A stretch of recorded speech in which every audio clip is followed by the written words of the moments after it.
Haka jingle kai AFC Champion League Quaterfinal jong ka Westsun ka Al Duhil ka badai ka klub na Qater Persia ka Al Shabab ka badai ka klub na Saudi Arabia. Aba pa isya ka jingle kai haka kila step omdon kino gibala batan kijar.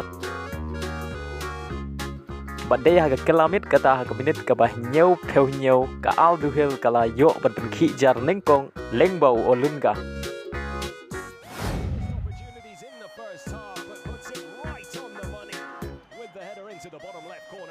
But haka minit ka ba pra peusan saisin o lunga ula yo biang ban tep ya ka gol ka ba ar naga benta ka Al Duhil.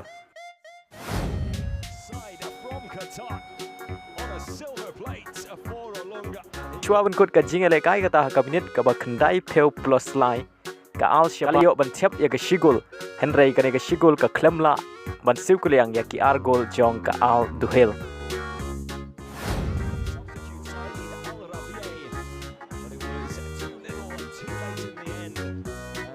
Leng baga ngi jing job ka Al Duhil kala yo ban rong sya ka semi final na ka Westsun. Agway pat ka jing le kai quarter final ka klub bapau jong ka Deuba Asia ka Al Hilal Persia ya ka klub na Iran ka Fulat Khuzestan. Hawa pai sya ka jing le kai aga kela step omdon kino gibala batan kijar wala ka Al Hilal ka kam klan Henry kamla aban tep gol hadu bukut ka kela step.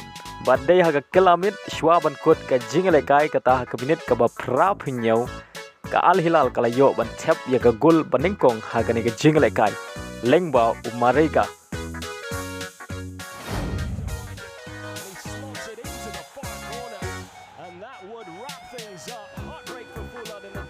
Badai lengba ka ni ka shigol ka Al Hilal kalala ban pelim ya ka fulat dai way lanot.